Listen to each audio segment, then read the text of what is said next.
Hey guys, Mike Dillard here, and today we're going to do something pretty special. We haven't done this in a while. I'm joined by my good friend Brian Page here. How's it going?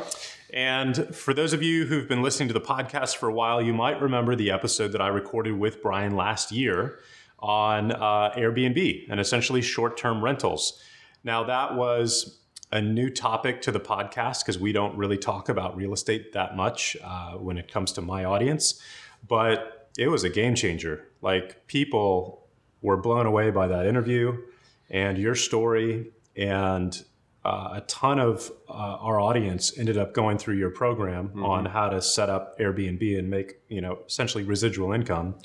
And we're here with two of his students today up in Dallas in one of their properties. And so we thought it would be an amazing opportunity to come and kind of do podcast episode 2, but do it in video format, and hear from some of Brian's students and the results that they've actually been getting.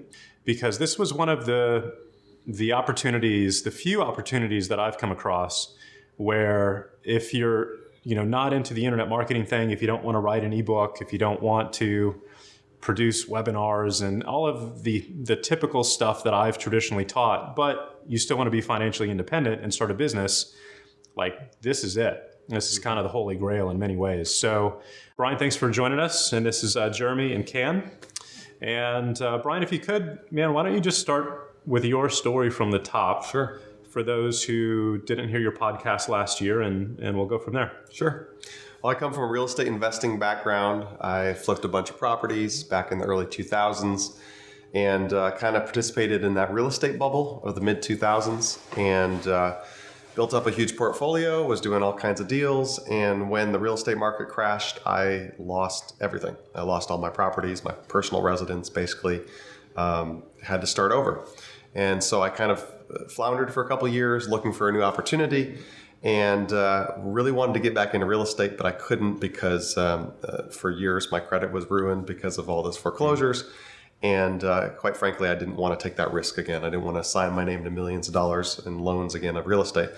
But I heard about this Airbnb thing. I knew that home sharing was starting to take off, and I was renting a 2-bedroom apartment, and my roommate moved out unexpectedly. And so I listed his room on Airbnb, and my goal was just to make a few $100s a month because I had a full-time job. And what happened is I made enough to pay for the rent and all the utilities. So I was essentially living for free. I had an apartment hacked, the apartment that I lived in.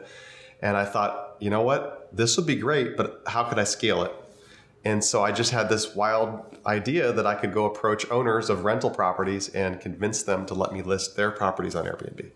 And so I did that the first month with a little apartment around the corner, and made about $1,700 my first month in my pocket on that property. And then I did it again the following month, and another a month after that, each time with a new property. And I ended up doing a little over $117,000 my first 6 months on Airbnb, over $300,000 my first year. And then people started reaching out to me and asking how to teach them. And then before I knew it, I was teaching thousands of people around the world how to do the same. Yeah, so that to me was the cool part, because you're not having to go out and buy the property. No. Which is the big piece to this. You're thinking like, well, crap, I've got to go get a mortgage for $500,000, $300,000. And you bypass that entire process, which I thought was awesome. Yeah. So it's creating cash flow in your life. It's like being a real estate investor without actually owning any real estate. So it's great if you own property. We're going to talk about that. You can take property that you own and make considerably more cash flow with that property, usually 2 to 3 or 4 times what you would normally make. But if you don't want to own property or you don't own anything, you can immediately start making cash flow on other people's properties, which is really powerful. Yeah, or your spare bedroom. Or your spare bedroom if you want to start there. Yeah, I've got friends in Austin who have a spare bedroom, and they've been renting that out to young entrepreneurs who come into town for years now, and it's just paying for their mortgage, which is just really cool. Yeah. So instead of diving into the how-tos and the mechanics and all of the details here today, we're actually going to do a live webinar for you guys where Brian's going to go through this extensively. We thought it'd be a really cool opportunity to talk to some of your actual students, and we're in one of their houses right now that is rented out. So, Ken, this is your place. Tell us how you got involved in Airbnb and how it's been going for you. We got involved in Airbnb just to test the model, see how this, home sharing, alternative rental besides the long-term rental, because that's kind of where I come from, is we do long-term rentals. So took Brian's course, and then we started with 3 properties. Within 2 months, we were doing $10,000 in revenue. We added 3 more properties, and we're 8 months in to the deal, and revenues is around $105,000. A year? 8 months. In 8 months? Nice. Awesome. Yeah, less than a year. And we're in a 4-bedroom here. This is a 4-bedroom house that we rent out. Nightly rents usually around $150 to $175. On the weekend is $250. If I were to rent this house out, it would be $1,500 a month on a long-term 12-month contract. But we're probably doing around $3,000 a month in revenue on this house. So pretty much 2x a long-term rental rate. Okay. Cool. Amazing. That's awesome. Great. And Jeremy, tell us about your listing. You have one as well. Yeah, so I have one. It's a condo. It's my first one. It's in downtown Fort Worth. It's a pretty good hot spot for future growth and whatnot. It's a 1-bedroom, 1-bath. Not a studio, but it does have a living room. And it's normal rent would be around $900 a month. But doing the Airbnb system, it actually magnifies it by about 3 times. So there's a lot more to it, but long story short, if I did full Airbnb the full time, it would be cash or bringing in revenue $300 to $3,500 a month. There's some stipulations with the condominium association, which Brian recommends to avoid. I also recommend to avoid. But that being said, it's still able to bring in $2,000 and so double the rent rate. And that's with stipulations. So it's brilliant, absolutely brilliant concept. So you're looking at 2 to 3 times what you could do the traditional model renting long term. Absolutely. That's great. And that's super impressive to everybody who I've shared it with. So, what are some of the common questions or, objections that, people typically have around short-term rentals? Because the neat part about this, Brian, when we talked about it, is that you've automated this entire process. So that was the second part of this that was really impressive to me, is the fact that you've systematized this. And one of my good friends, Danielle, has a property in the outskirts of Austin that she Airbnb. She used to live there. Then she moved to Colorado. Airbnbs her house out, and she makes about $4,000 a month in profit from it. Wow. And the whole thing's automated, so she doesn't even have to live in the same city, which is amazing. So talk a little bit about that process, because that was one of the things that just blew me away. Yeah, absolutely. Well, as I started growing my Airbnb business, I went from something like a side hustle into, a real business. And I realized that once you have 2 or 3 or 4 listings, you're kind of running your own distributed hotel where the rooms are all over the place. And so if you're going to run your own hotel, you got to have a front desk. You got to have a maid service. You got to have all these services to run it. And a lot of people make the mistake of doing it all themselves when they don't realize you can outsource almost everything. Like 95, 98% of the tasks, day-to-day tasks, you can outsource. And so what I teach people how to do is to scale while outsourcing, so they don't have to do any of those day-to-day tasks. And that's one of the things that I really enjoy teaching, because you're making almost truly semi-passive income. So some of those tasks would be what? Having the place cleaned between guests and stocked, and let's talk about that. Those are the standard things: cleaning, getting ready, and staging for the next guest. But the more important thing is communication with the guests, because you're going to have people asking questions and asking, can I book? Can I reserve these dates? Can you get me more towels? Whatever the question may be, you can have third parties now take care of that for you. So you don't even have to do that. So now you take yourself out of the element where you're kind of like the hotel owner, but you're not the front desk clerk. Right. And that's really, really powerful. And actually, Ken could speak to that, because he now has 6 listings, and you're managing 6 listings. So give us an idea how much time it takes you to manage 6 listings, doing over 6 figures in the last 9 months. So if you follow the course, Brian's course, you automate the front end and the back end, which is the cleaning and refilling supplies and all of that. I spend a couple hours a week, if that, because everything's online on your phone. It takes half a minute to respond, and if you follow the course and put enough towels in there and basically anticipate all the needs, I was in Thailand for 2 weeks, and I don't outsource the front end, and so I was managing it from on a beach in Thailand for 2 weeks. Yeah. That's how much automation. That's if you implement it, it's hands off. Now, I understand that you own some of the properties, but you also don't own some of them. You lease them, correct? So tell us how that works. Correct. So we own a couple property, and then the course teaches how to go out and use other properties so you could get into the business.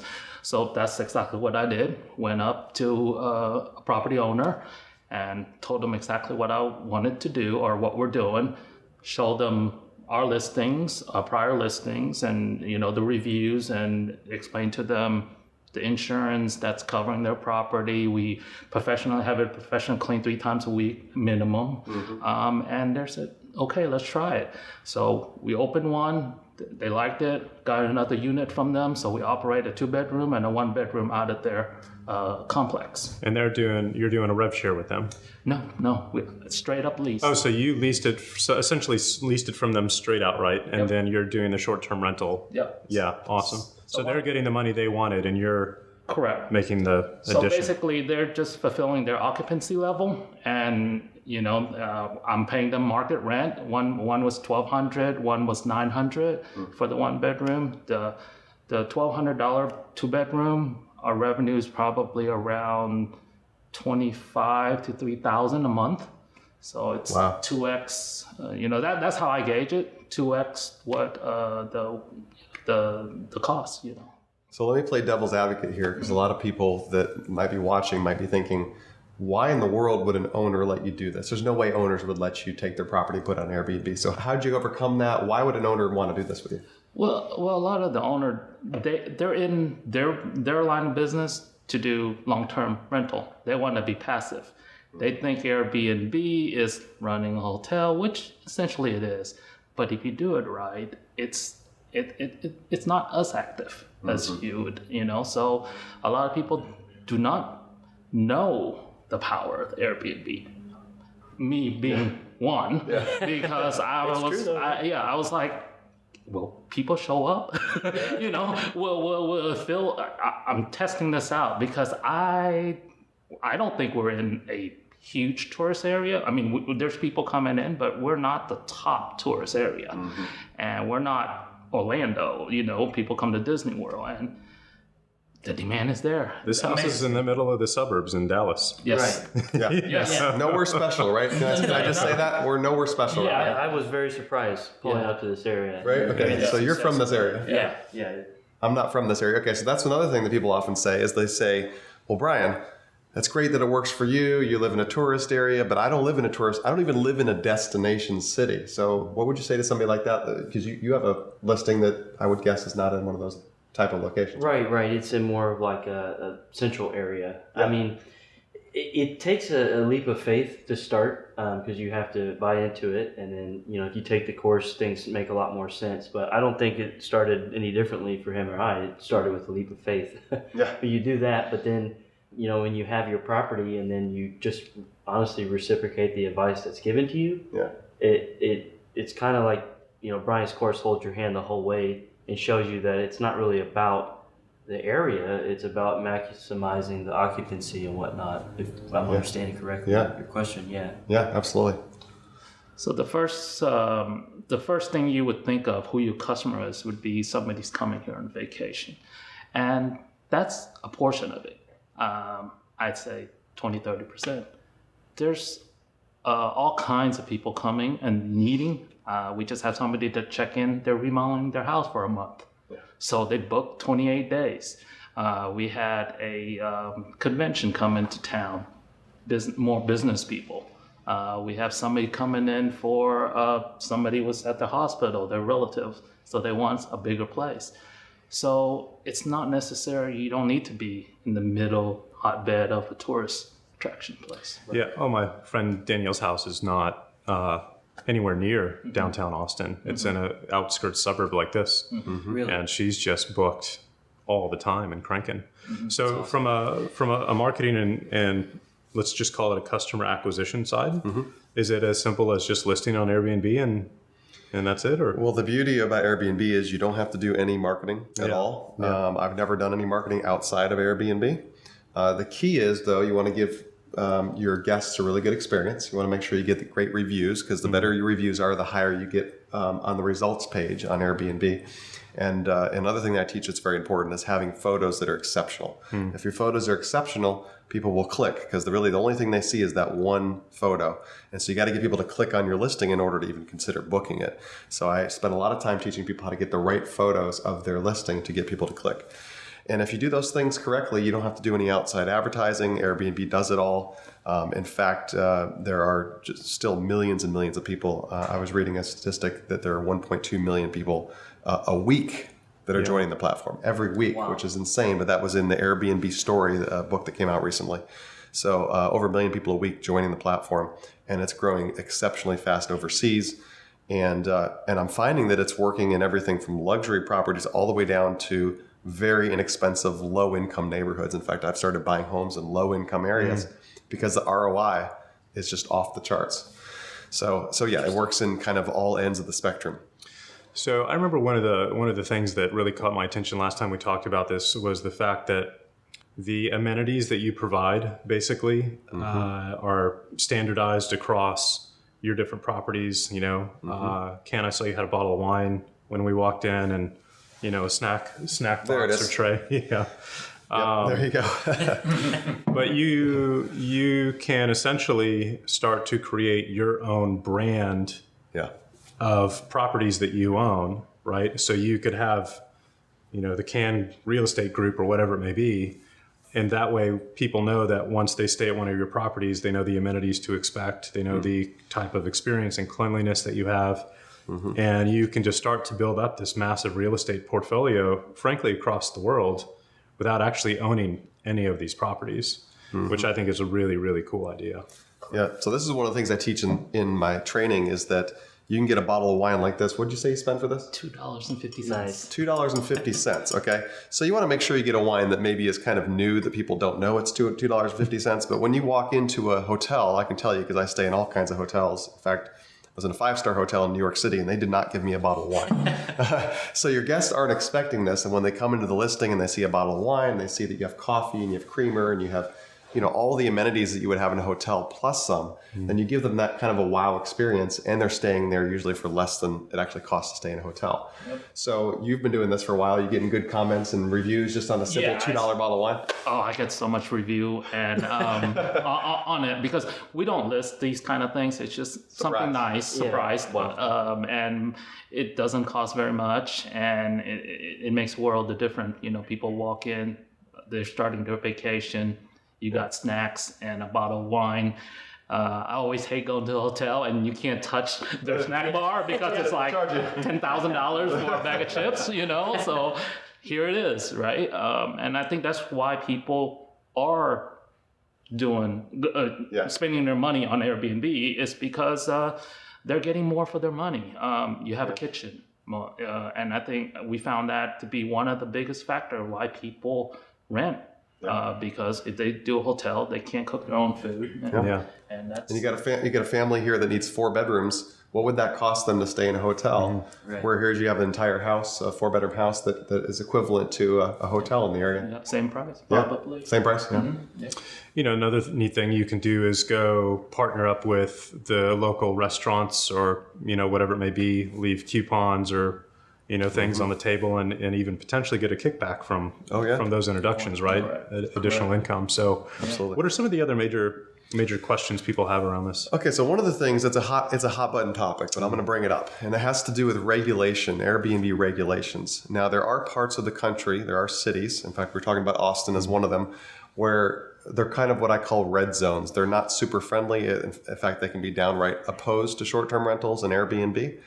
And these are areas where it's either not allowed or it's very difficult to do Airbnb in those areas.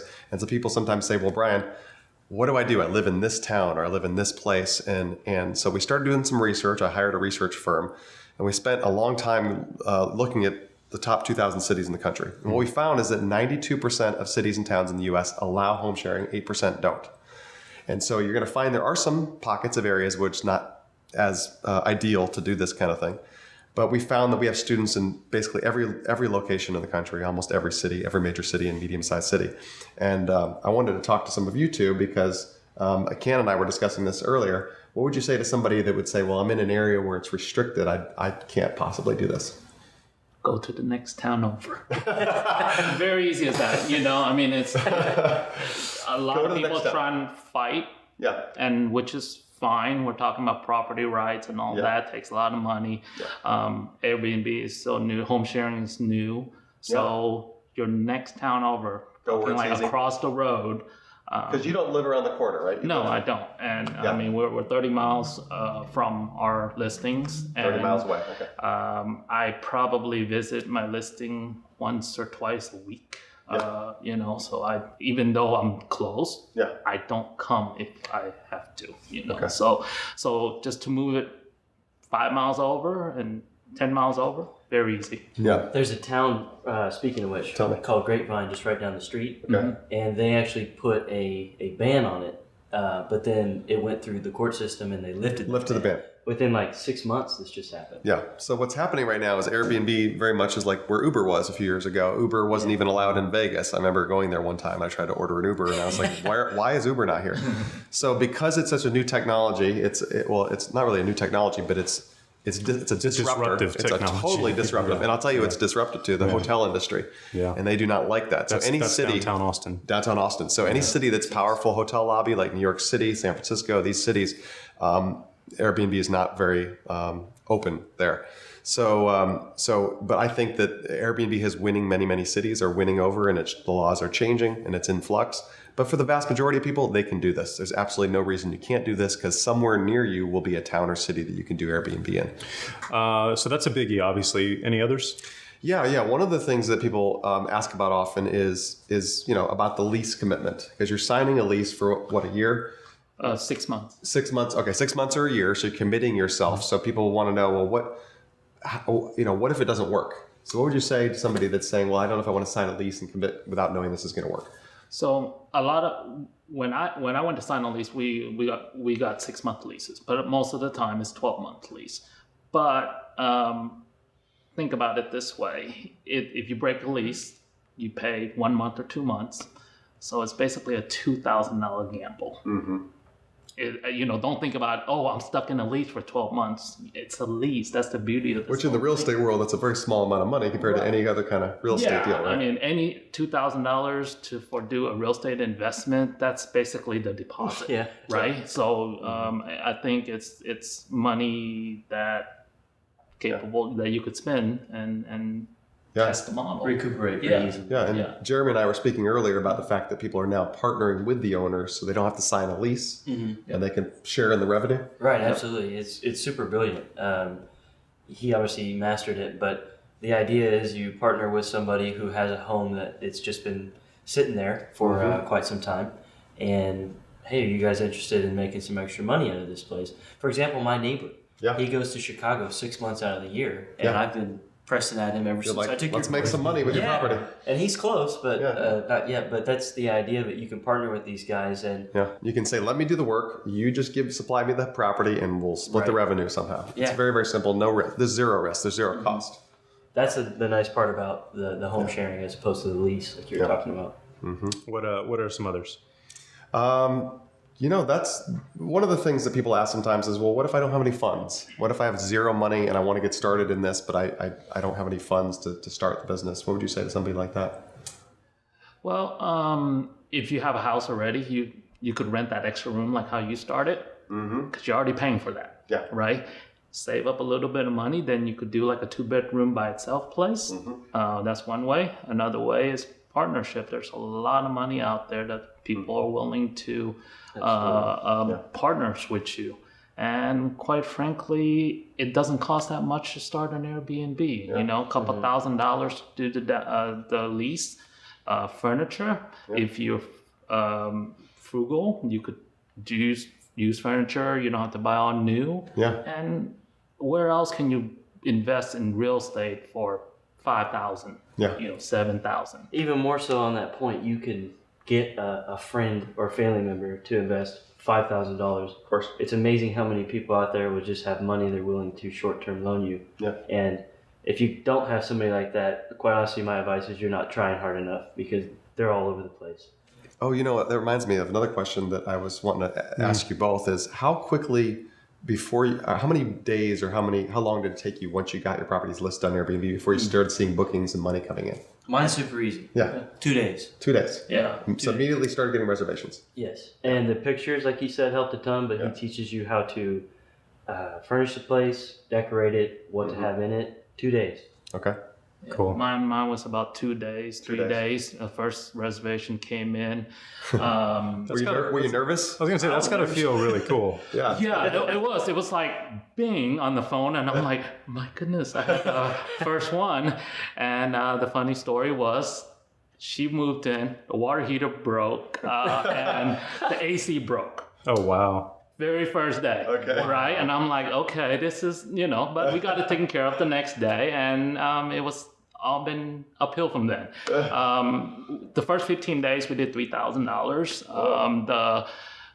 And then the month after that, we did like 8,000 or so. The month after that, we did 10,000, 11,000 in revenue. Awesome. And we're not talking about big property. We're talking $90 a night. Wow. We're talking $120 a night. Adds property. up. Yeah. Yep. So, what would you say? What would you say your next steps are? What's your goal now? You have 6 listings. Are you going to get more? So I'm a believer now, to be honest You're a with you. believer. The first 6 was we tried different size. We, 1 bedroom, 2 bedroom, 4 bedroom, 3 bedroom houses. So I'm a believer in the demand. Yeah. And that was my main concern was, okay, if we do this, will they come, you know? And we proved that concept, $100,000 in revenue. I mean, I couldn't imagine that in 6 months. I mean, where else can you build amazing. business to make, your revenue coming in over $10,000? And you're not the one managing it, which is the best part. Yeah. I mean, it takes me a couple hours, that's all. And And I got to ask this: did you have any prior experience with home sharing or Airbnb before you heard about this? I stayed in 1 Airbnb. You're an expert. 2 nights. Okay. That's all. That's it. Okay. That's all. And that's why I took the course was that, okay, I could guess at this, or I could just have it all handed to me, do this, do this, do this, do this, and, be successful. Yeah. So guys, Brian's perfected this process over the last few years. Like, he has a course that I've been through that's phenomenal. He gives you the contracts, the paperwork, the resources to outsource everything to have your house taken care of.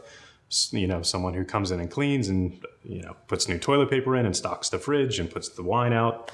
Like, it's all completely white glove. So, anything else we need to cover? Or should we just kind of tell everybody about? I would say let's invite them to this training. It's going to be very valuable for them. So we're going to do a live webinar. Brian and I are going to do a live webinar for you guys where he's going to dive into this entire system in detail, kind of A to Z, in a much more extensive format than what we've done here today. We'll put the time and the date below. So wherever this video is, YouTube, Facebook, wherever it may be, we'll put a link below that'll take you to the registration page. This will be absolutely live. It's going to be me and him on there. So fingers crossed we don't screw this up and mess it up. But like literally we just did this podcast last year and we've just had tons and tons of people keeping in touch and saying that they've gotten this set up, that they're making money with it. And, again, if you're not into the traditional internet marketing stuff that I've traditionally taught, buying courses, mastering copywriting, getting in front of the video camera on YouTube, if you don't want to do that, because I know there's a lot of people that's just really uncomfortable for, but you still want to become an entrepreneur, you still want to make residual income, $2,000 to $10,000 a month in your first month or two is about as good as it gets. It's about as good as it gets. So we just want to introduce this model to you guys, give you an opportunity to check it out. Obviously, if it sounds like a fit for you, that's great. If it's not a fit, that's great too. But we'll put the link below for the registration page. Come and join us. We'll be, again, on there live answering your questions, saying hi to everybody. And if it makes sense, man, it's just been awesome for so many people. Yeah, don't miss this. Looking forward to bringing you some amazing value and showing you how you can get a business that essentially you can be profitable in the first 30 days. You don't have to own any real estate. You don't have to have hardly any money to launch one of these, and you can scale to any size you like. So it's an absolutely massive opportunity. Absolutely.